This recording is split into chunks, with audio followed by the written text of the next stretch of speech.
Welcome back students. पिछले lecture में हमने आपका करंट इलेक्ट्रिसिटी और जिसमें आपका पोटेंशियोमीटर तक हमने ख़त्म कर दिया था और वो बेसिकली चैप्टर का एंड है वहाँ से। आज जो हमें शुरू करना है उस मैग्नेट की हम बात करेंगे, मैग्नेटिक फील्ड की बात करेंगे। जब कोई चार्ज पार्टिकल किसी मैग्नेटिक फील्ड में जाता है, जब कोई कंडक्टर किसी मैग्नेटिक फील्ड में रखा जाता है तो उस पर क्या असर होता है, उस पर क्या अफेक्ट करता है मैग्नेटिक फील्ड, हमें ये डिस्कस करना है आज के लेक्चर में। इससे पहले मैं अपनी एक मिस्टेक को बताना चाहूँगा जो मैंने पिछले लेक्चर में की थी। जब मैं व्हीटस्टोन ब्रिज की बात कर रहा था तो मैंने उसमें ये कहा था कि इसमें 4 आर्म होती हैं इसलिए इसको ब्रिज कहते हैं, which is a very lame definition. 4 arm वाले को ब्रिज नहीं कहते। ब्रिज बेसिकली ऐसी चीज़ को कहते हैं जो 2 चीज़ों को कनेक्ट करती हो। और आप इसमें जब आप देखेंगे तो इस तरह से मैंने उसको बनाया होगा और फिर यहाँ से एक गैल्वेनोमीटर था जो इसको कनेक्ट कर रहा था, तो इसलिए हम इसको ब्रिज कहते थे। तो थैंक्स, एक हमारे वेल विशर हैं, उन्होंने इसको पॉइंट आउट किया, तो थैंक्स फॉर दैट। और एक गलती मैंने न्यूमेरिकल करते वक्त की थी। फर्स्ट न्यूमेरिकल जब मैंने किया था व्हीटस्टोन ब्रिज का एप्लीकेशन में, तो वहाँ पर एक गलती है, वहाँ पर मैंने 1 को ऐड नहीं किया था। Okay, now today I am going to discuss about the magnetic effect और मैग्नेटिक फील्ड और the charge particle in a magnetic field. लेकिन उससे पहले मैं मैग्नेटिक फील्ड के बारे में बात करूं तो मैग्नेटिक फील्ड के बारे में मुझे इस चैप्टर में डिस्कस करना है। मैग्नेट से हम अपने चारों तरफ अगर गौर करें तो हम मैग्नेट से सराउंडेड हैं। अगर आप टेक्नोलॉजी की बात करें तो पुराने ज़माने के वीडियो और ऑडियो रिकॉर्डर वो सारे मैग्नेटिज्म पे बेस्ड थे। उसके बाद डीवीडीज़ आई, वीसीडीज़ आती थी, वो सारे के सारे मैग्नेटिक फील्ड को और मैग्नेट्स को यूज़ करके बनाए जाते थे। उनको रीड करने का प्रोसेस वही होता था, मैग्नेटिक ड्राइव कहा जाता था उनको।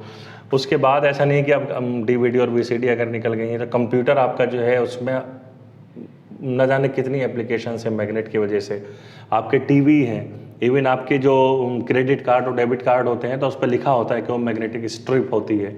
इसके अलावा रिमोट है आपका, इवन आपकी जो कार होती है उसमें डॉजन्स ऑफ मैग्नेट्स रखे होते हैं जो आपको इंजन को स्टार्ट करने में मोटर यूज़ होते हैं, उसमें इसको इग्नाइट करते हैं तो आपकी ऑटोमेटिक कार उस पर काम करती है। तो इसमें एंडलेस नंबर ऑफ एप्लीकेशंस हैं मैग्नेट्स की। और मैग्नेट्स की वजह से जो उनकी सराउंडिंग में चीज़ होती है, जिस तरह से एक चार्ज के उसके सराउंडिंग में आप उसको इलेक्ट्रिक फील्ड कहते हैं, इसी तरह से मैग्नेट के सराउंडिंग में उसका वो अफेक्ट जहाँ तक आप उसको ऑब्जर्व कर सकते हैं वो आपका मैग्नेटिक फील्ड कहलाता है। तो और इसके अलावा अब मैग्नेटिक फील्ड प्रोड्यूस कौन करता है? तो एक तो नेचर में आपको मिलता है मैग्नेटिक फील्ड, मैग्नेट्स मिलते हैं, सॉरी, आपको नेचर में मैग्नेट्स मिलते हैं, उनको हम परमानेंट मैग्नेट्स कहते हैं, जिनको हम बेसिकली इसके बड़े बड़े स्टोन होते हैं, मैग्नेट स्टोन इनको कहा जाता है। इनकी एक अपनी एक हिस्ट्री है कि उससे क्या किया जा सकता है क्या नहीं। कंपास में आपका वही लगा होता है, इनको हम परमानेंट मैग्नेट्स कहते हैं। और लेबोरेटरी में जो यूज़ किया जाता है मैग्नेट, उसको हम इलेक्ट्रोमैग्नेट कहते हैं। यानी कि एक जो है इलेक्ट्रिक फील्ड प्रोड्यूस करते हैं। आप इलेक्ट्रिक फील्ड प्रोड्यूस करने के लिए आपको चार्ज चाहिए होगा, तो चार्ज जब मूव करता है तो उसकी वजह से करंट प्रोड्यूस होगा। बेसिकली जब इलेक्ट्रॉन मूव करता है तो उसकी वजह से करंट प्रोड्यूस होगा, और वो करंट जो है अपने सराउंडिंग में मैग्नेटिक फील्ड प्रोड्यूस करता है। आपको अगर याद हो आपके 10th क्लास में ये चीज़ आपको बताई गई होगी कहीं ना कहीं। इसके अलावा हर एलिमेंट्री पार्टिकल से मेरी मुराद electron, proton, neutron, boson, thousands of elementary particles nature में एग्जिस्ट करते हैं। आपको पता होगा इलेक्ट्रॉन की स्पिन के बारे में कहीं पढ़ा होगा आपने कि इसकी स्पिन हाफ होती है, अप है तो प्लस हाफ, डाउन है तो माइनस हाफ। ये आप जो है इलेक्ट्रॉन की स्पिन के बारे में पढ़ते आए हो। स्पिन बेसिकली हर एलिमेंट्री पार्टिकल जो है उसकी एक इंट्रिंसिक प्रॉपर्टी ये होती है, जिस तरह से हर एलिमेंट्री पार्टिकल की इंट्रिंसिक प्रॉपर्टी होती है उसके चार्ज के बारे में, इसी तरह से हर एलिमेंट्री पार्टिकल की प्रॉपर्टी होती है कि उसके साथ एक टाइनी मैग्नेटिक फील्ड एसोसिएट होता है। तो हर आपका elementary particle will behave as a tiny magnet. अब सवाल ये पैदा होता है कि हाउ वुड यू कैलकुलेट और how would you define the electric field, magnetic field, sorry, how would you define the magnetic field. जिस तरह से आपको याद हो, अगर किसी रीजन में कहीं पर आपका इलेक्ट्रिक फील्ड होता था, इलेक्ट्रिक फील्ड अगर कहीं पर होता था, तो आप क्या करते थे, मान लीजिए इस रीजन में कोई इलेक्ट्रिक फील्ड अगर मौजूद है आपके पास, तो आप यहाँ पर एक चार्ज, टेस्ट चार्ज हम इसको कहते थे, वो रख लिया करते थे, और आप फिर क्या करते थे, इस चार्ज पर फोर्स कैलकुलेट करते थे, and that force per unit this test charge will gives you the field which was about 1/4 pi epsilon naught the source charge upon r square along a unit vector r। तो ये बड़ी simple definition है। आप जो है magnetic field में किसी electric charge के ऊपर इलेक्ट्रिक फोर्स को कैलकुलेट कर लीजिए और फिर उसी फोर्स से उस चार्ज को डिवाइड कर दीजिए, you will get the electric field. But in the case of magnets the problem is just like electric charges, magnetic charges does not exist in free state। जिस तरह से इलेक्ट्रिक चार्ज होता है, एक positive होता है, एक नेगेटिव होता है, उस तरह से मैग्नेटिक चार्ज नहीं होते हैं, इनको हम मैग्नेटिक मोनोपोल कहते हैं। और बेसिकली ये एक थ्योरी है और बाकायदा प्रूफ थ्योरी है कि magnetic monopole does not exist. तो आप वहाँ पर ऐसा नहीं कर सकते कि आप जो है इसको ऐसे लिख दें कि magnetic field will be equal to magnetic force on a magnetic charge. ये गलत होगी ये चीज़। अगर मैग्नेटिक मोनोपोल एग्जिस्ट करते हैं तो फिर आप इस डेफिनेशन को लिख सकते हैं, कोई मसला नहीं है इसमें। मैग्नेटिक फोर्स को मैग्नेटिक चार्ज से आपने डिवाइड कर दिया, जिस तरह से आपने इलेक्ट्रिक फोर्स को इलेक्ट्रिक चार्ज से डिवाइड करी, you will get the electric field. But like this you can not get magnetic field like this. So what will we do? How would we define electric magnetic field? How would we know about the nature of the magnetic field? So उसके लिए एक experiment किया गया, और वो experiment क्या है उसके बारे में मैं बात करूंगा। इससे पहले आप ये समझ लें, चूंकि अब हम जो है मैग्नेटिक फील्ड पढ़ने जा रहे हैं, तो मैग्नेटिक फील्ड में डायरेक्शन मैटर करती है बहुत ज़्यादा, and you should know how to deal with the vectors. You should know how to calculate the direction, और how would you calculate the direction of the cross product, क्योंकि magnetic field में cross product बहुत involve होता है। तो आप अपने vectors को रिवाइज कर लीजिएगा जाके। अच्छा, एक चीज़ ये, बहुत सारी किताबों में आपको मिलेगा कि magnetic field pointed inwards to the plane of the paper will be represented by like this. अगर कहीं पर इस तरह का सिंबल मौजूद है,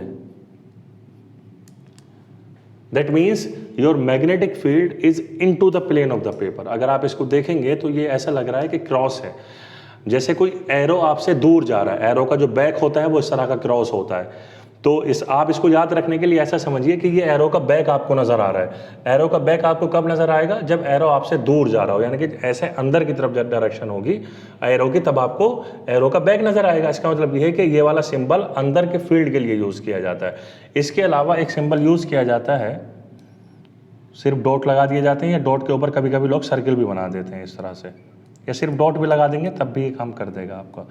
तो डॉट का मतलब क्या है, अब आप एरो से ही समझें। एरो का जो टॉप हेड होता है, उसकी जो टिप होती है वो डॉटेड होती है। अगर आपको उसकी टिप नजर आ रही है, इसका मतलब ये कि एरो आपकी तरफ आ रहा है। ऐसे भाई एरो आपकी तरफ आएगा तभी तो आपको उसका टिप नजर आएगी, टॉप वाली। तो इस डॉट का मतलब ये होता है your magnetic field is outward from the plane of the paper और outward from this optical board. Okay, तो टिप का मतलब है कि आपका जो है outward from the plane of the paper है, और इस क्रॉस का मतलब है your direction of the field. Electric field और मैग्नेटिक फील्ड कुछ भी हो सकता है, it into the plane of the paper. तो ये डायरेक्शन का मसला यहाँ पर हल हो गया। अब करा ये गया, अब जरूरी नहीं कि आप हमेशा इनवर्ड और आउटवर्ड लें। आप कह सकते हैं कि मैग्नेटिक फील्ड किसी रीजन में एक्स एक्सिस के अलोंग भी हो सकता है, just like the electric field. इस तरह से आपका मैग्नेटिक फील्ड भी हो सकता है। मैं इन केस बता रहा हूँ क्योंकि बुक्स में इस तरह का भी यूज होता है बहुत ज़्यादा। अब अज्यूम करिए कि आपके पास एक मैग्नेटिक फील्ड है which is along X axis, as you can see, if this is your X axis and this is your Y axis, obviously Z axis will be outward from the plane of the paper. So now you see how I use this logic to define the z axis. It is outward from the plane of the paper. कुछ लोग z axis को ऐसे भी define करते हैं कि ये आपकी x है, ये y है, तो z axis आप इसके परपेंडिकुलर, म्यूचुअली परपेंडिकुलर कह देते हो, लेकिन सही नोटेशन इसका ये है, क्योंकि ये नोटेशन ज़्यादा कन्वीनियंट नहीं होता है स्टूडेंट्स को छोटे लेवल पे, तो हम इसको ऐसे डिफाइन कर लेते हैं।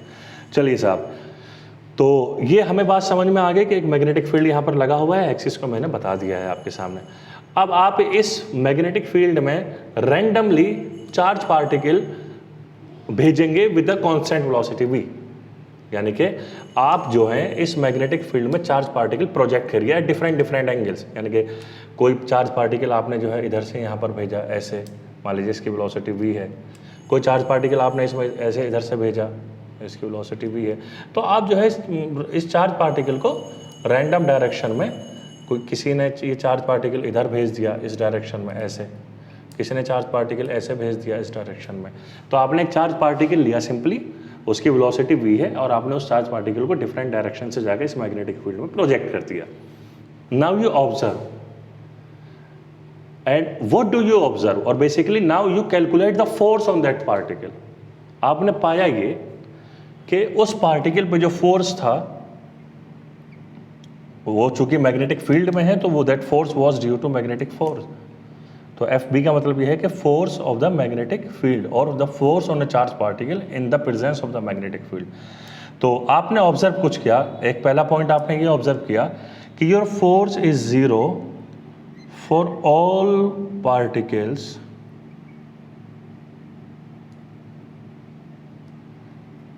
which are parallel or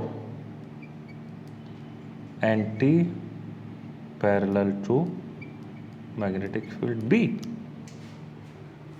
पहली ऑब्जर्वेशन आपने ये नोट करी कि जो भी पार्टिकल, अब मैंने कहा था ना आपने इधर भी पार्टिकल को प्रोजेक्ट किया था, तो आपने जो भी चार्ज पार्टिकल इस डायरेक्शन में भेजा उस पर फोर्स था ही नहीं, कुछ जीरो फोर्स था, और आपने जो भी पार्टिकल इसके अपोजिट डायरेक्शन में भेजा फील्ड पे उस पर भी फोर्स जीरो था। तो पहले आपने ऑब्जर्वेशन ये ली। दूसरी ऑब्जर्वेशन हमने क्या ली, दूसरी ऑब्जर्वेशन ये ली, your magnetic force on a charge particle was maximum for a particle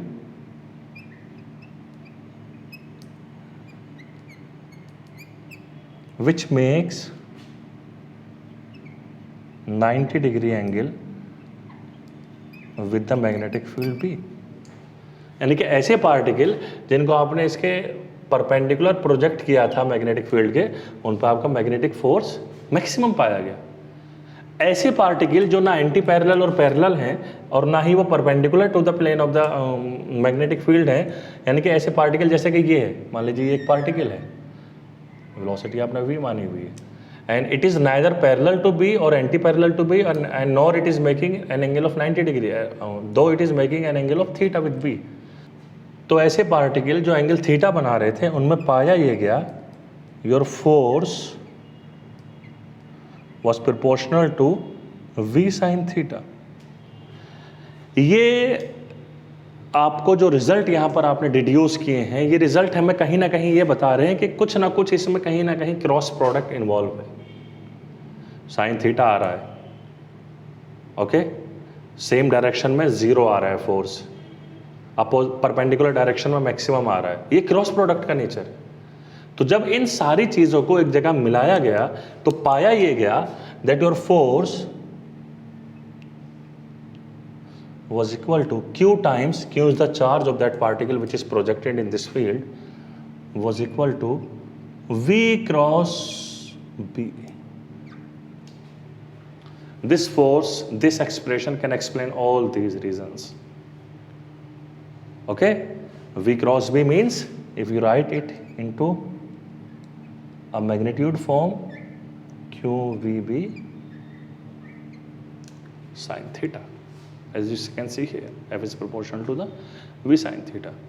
If your particle is in the direction of b, that is theta is 0 degree, or it is anti-parallel to b, that is theta is 180 degree, for all those situations sin theta will be 0, and sin theta will be maximum for theta is equal to 90 degree, which we observe in this second case, okay। So this is the expression for the magnetic force Fb acting on a charged particle q which is moving with the velocity b in the magnetic field, moving with the velocity v in the magnetic field b, okay। So if you want to define b now from this expression, so it will be like f upon q v sin theta, or you can say mod of v. Not like this. Not like this. What we're getting? Q into V. And if you want to calculate the unit of this expression of this magnetic field, it will be Newton per coulomb meter per second. Velocity की unit metre पर second होती है. That means Newton upon coulomb second को एक जगह लिखा तो coulomb per second ये हो गया. And coulomb per second means current Q upon T. So it can be written as newton per ampere metre. This will be the unit of magnetic field B. Basically magnetic field की एक बड़ी famous unit है on the honour of Nicholas Tesla. And unit का नाम भी Tesla ही है basically.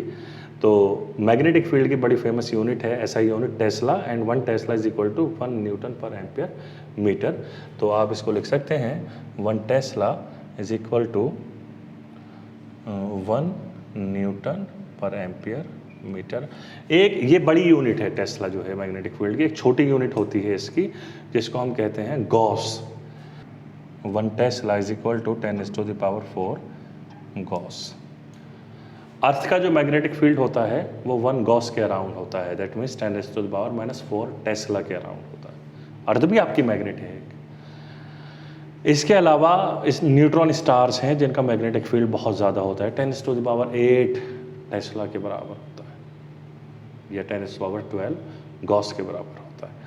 So that's how we are going to calculate the magnetic field, and that is the expression for the magnetic force acting on a charged particle in a magnetic field. अब देखिए हम इसको use कैसे करते हैं इस expression.